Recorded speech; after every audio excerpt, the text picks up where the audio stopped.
Bonjour à tous.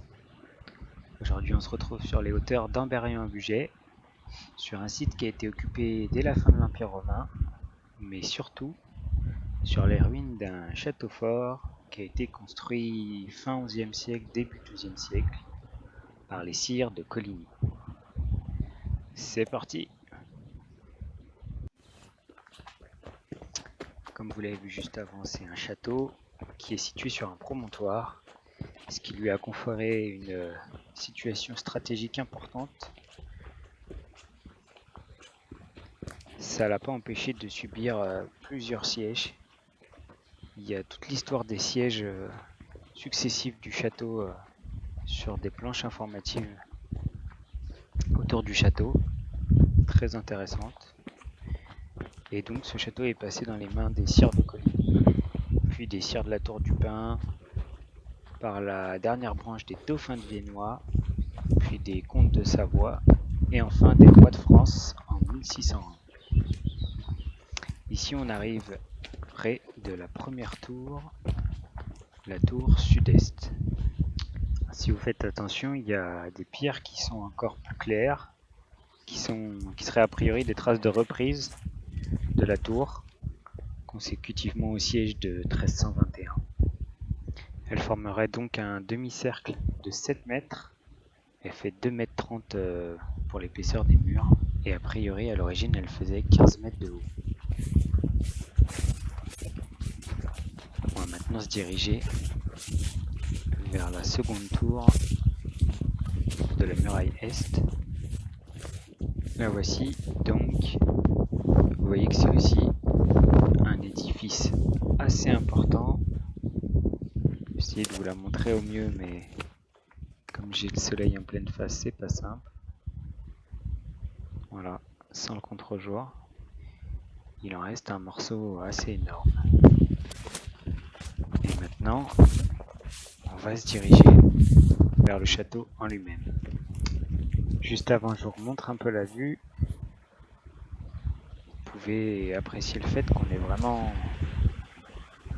sur un pic et que de ce fait, le château devait être très bien défendu.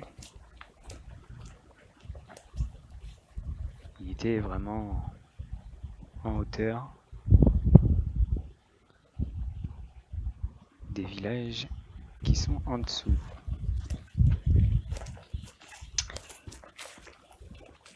Donc là on arrive sur ce qu'était la grande tour que vous voyez ici. Donc là on était sur la partie principale du château, 28 mètres de haut. Au premier étage, il y avait un escalier en pierre, il fallait encore franchir un pont-levis, et il y avait la grande salle d'apparat dans laquelle le seigneur recevait les gens qui se présentaient au château. Et si vous avez fait attention depuis le début, vous apercevez dans les murs des trous, comme ici. Il y avait des boulins, c'était des grandes poutres qui traversaient les murs, qui permettaient de construire avec des sortes d'échafaudage, mais de pouvoir travailler des deux côtés. Je vous redonne encore un peu une vision de la vue sur la vallée. Puis là, on se dirige au-dessus de la falaise. Dessous, il y a le chemin des cavaliers. Je vous en reparlerai un peu après. C'est par là que je suis arrivé, moi, par ce chemin, qui est vraiment très escarpé. Et dans la falaise, on distingue encore à des endroits des maisons en coche. C'était des maisons assez répandues au Moyen-Âge.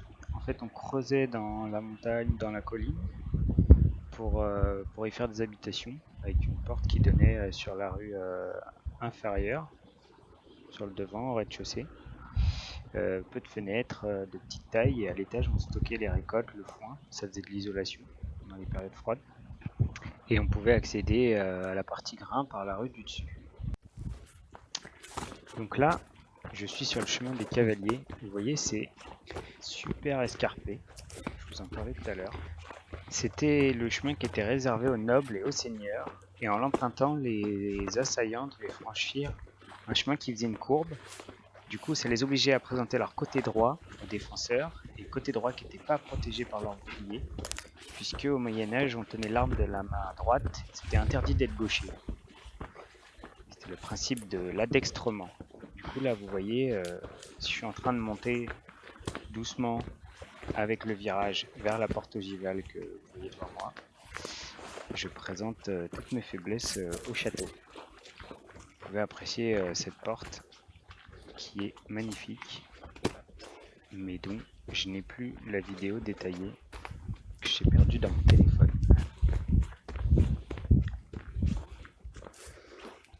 Et on arrive dans la cour du château.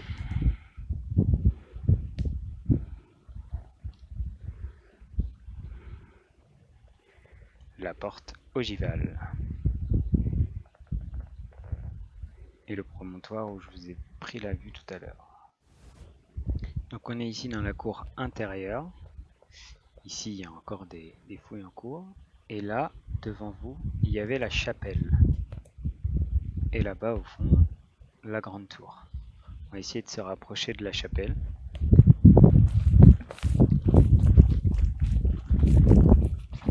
Les fouilles de 1970 ont amené des preuves de l'occupation assez ancienne du site. On a retrouvé une nécropole, notamment pour les enfants.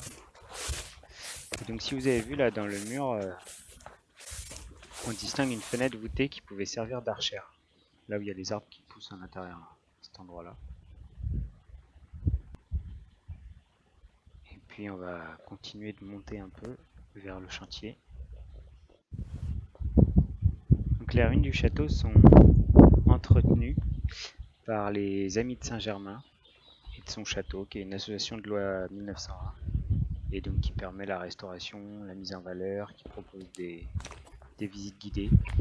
Leur site internet n'est plus fonctionnel, mais ils ont un groupe Facebook. Je vous mettrai le lien dans la description de la vidéo. Avant de se quitter, je vais vous emmener voir une petite curiosité du coin qui vaut vraiment le détour si vous venez visiter le château.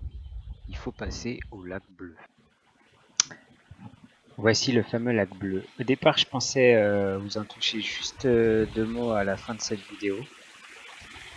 Et puis finalement, j'ai découvert sur place tout un chemin pédagogique qui raconte toute l'histoire de ce lieu et de son activité industrielle. Du coup, je le garde pour plus tard. Je vous en ferai une petite vidéo dédiée. Et on profite juste de la vue paisible et bucolique du lac. A plus!